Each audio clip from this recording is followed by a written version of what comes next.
Hey everyone, I hope this belongs here. If not, I'll submit to the correct subreddit. Boring intro. I live in a cabin on about 50 acres of fields and woods with my mom. We've been enjoying a day of sitting on our asses and watching television. However, I had to mow my grandmother's yard this afternoon. I told my mom that I have a yard to mow today, and it went as follows. It's cooler outside. I guess it's a good time to get off my ass. Or you could just call and tell her you'll do that tomorrow. Nah, I'm gonna get my things together and go. Proceeds to grab headphones, e-cig, etc. Juicy part. So, I headed down the driveway, topped the hill. Lo and behold, there were at least 20 MS highway patrols in the middle of my field, about 70 feet from my truck. I had just assumed that our neighbor, who has a history of cutting up, had gotten himself into a huge trouble with the law over drugs or something. When I was pulling out of the gate, I told one of the local cops that I'm the landowner and asked if everything is alright.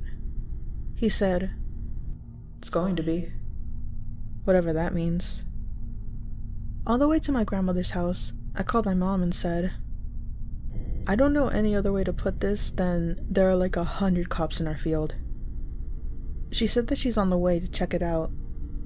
I called her a few times with no answer, assuming that she's talking to the cops or something. I knew she'd be safe with all those cops, so I went ahead and started mowing the grass. Plus, my grandmother's only a couple of miles down the road. When I was about halfway done mowing, she called me saying that the troopers had nothing to say, but one of the local cops that we know said that it was this guy wanted in Texas for shooting 3 people, killing 2, and injuring 1. The guy drove into our field and shot himself after being confronted and surrounded by troopers. When I was done mowing, I headed home to pick her up, and we drove back to talk to the last few troopers. I told them that I'm the property owner and asked if it was all clear and if everything's safe now.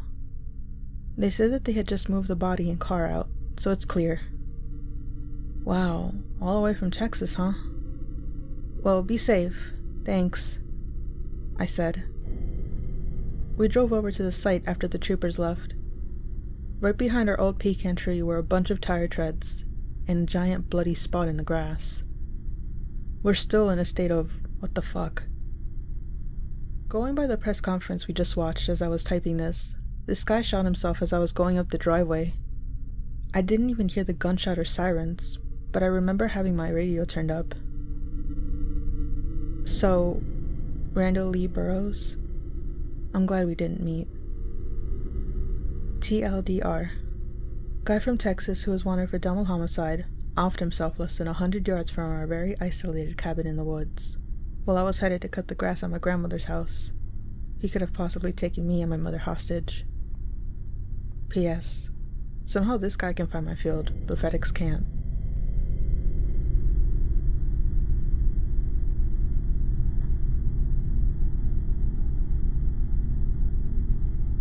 So this is something that happened a few years ago. I didn't consider sharing it, but I have been listening to stories on Let's Not Meet for a year or two, and finally decided it might be worth bringing up. I used to work at a hotel, and I use the word loosely. It was more of an inn that was in a sleepy beach town in Southern California, but it had plans to be part of someone's chain hotels or something. The property was very small, but in a seriously idealistic location, so it was close enough to the water to be expensive, but not big enough to have more than one front desk employee working at a time.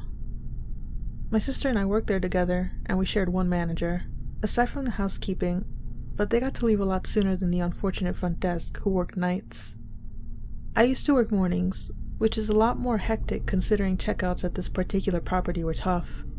Plus, we didn't have a lot of things like dishwashers, so we had to wash everything by hand. My sister worked the nights, and I took the mornings, but I didn't mind the extra work, only because I didn't feel safe in the hotel at night. The area didn't have a lot of crime, it's just something about the way the front desk area looked. We had the front desk, and in front of it would be the breakfast area. It had tons of windows. It was more window than wall, and you could easily see out into the ocean and into the garden, as well as the stairs that came up into the lobby. In the daytime, it was really charming. But at night, it felt always unsettling to me, especially since if you worked the night shift, you had to stay till 11 p.m. at night without even closing the front door. Now again, this wouldn't be a big deal, but we had no security, no cameras, not even the housekeeping. It was just you by yourself, with this black void to look out to, while you counted down your hours until you could go home. One night, I had been stuck with the night shift, covering for my sister. I didn't have my uniform or anything. It was kind of unexpected. For whatever reason, I decided to close the lobby door, and I'm glad I had. The door wasn't locked, so any late-night customer could come in, but none did that night. It had finally turned 11, and I was super relieved to get off. I began my end-of-shift duties, rolling the day, setting up for breakfast, etc. When I had finished everything, I had grabbed my keys and turned to turn off the lights before leaving, when the phone rang. I got tensed for a second, only because it was so loud, and I was surprised. We were supposed to forward the calls to our manager's phone, in case someone got locked out of their room and we had to come down and help them. No electric plastic keys used here, ladies and gents. Old-fashioned metal keys for everyone. I pretty quickly calmed myself down, because I was more annoyed than anything, and stepped around the desk to answer the phone. I gave the, "Thank you for calling, this is, how can I help you?" as best as I could for being annoyed, that is. At first there was nothing. No one said anything. I said hello and asked if anyone was there. I thought it was a dead call or a butt dial, but I could hear the ocean on the other side. It was a particularly windy night, so the waves were louder than usual. I then just hung up. When I went to leave again, the phone rang a second time, and I picked up, gave the same line, and I finally got a response. "Is there any rooms available?" He didn't sound drunk. If anything, he sounded collected. The place was next to a bar, so if it was just some drunk dude, I would have known. He sounded calm.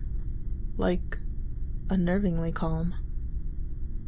"Oh, I'm sorry, sir, we're closing for the night," I responded.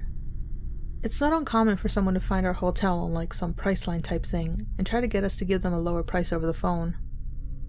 What he continued to say, however, really scared me. And I don't scare easy. "Oh, so none are available?" "No, we're closing." "What about the one you're standing in front of?" I immediately froze. See, how the lobby is set up is that there's a door also behind the counter, and that door leads to another room that is directly behind the lobby. We're not allowed to close that one either, but I left it open in case anyone needed help. All of the rooms are outside, like it's not within a contained space. All the halls that lead to other rooms and staircases are outside, so anyone can just walk up and walk around the hotel without being a guest or an employee. So quite literally, anyone can just come off the street and be anywhere in the hotel. It's one of the reasons why I left. I turned and closed the door behind me, locking it, and the front door was already closed as well. "No, sir, we're all booked up. If there's anything you need, you'll have to call back in the morning." I was noticeably more scared now. I think my voice even cracked. I was going to hang up before he had said something else.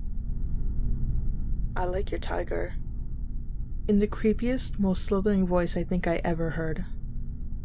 As I said before, I wasn't wearing my uniform that day.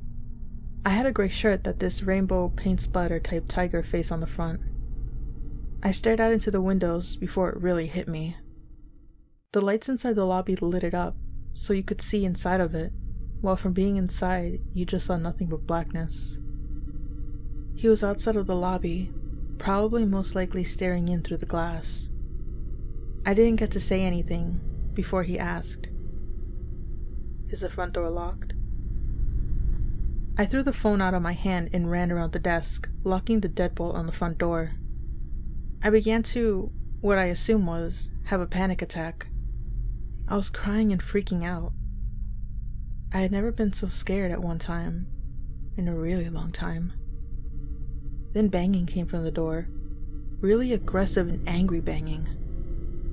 I was too afraid to grab the phone that I had thrown. It had been flung across towards the windows. I didn't know if he was going to break one of them or not, So I grabbed my cell phone and locked myself into the bathroom that was right next to our desk. I called my aunt, who lived less than a mile away. I know I should have called the police, but I was really young at the time, and I was out of my mind.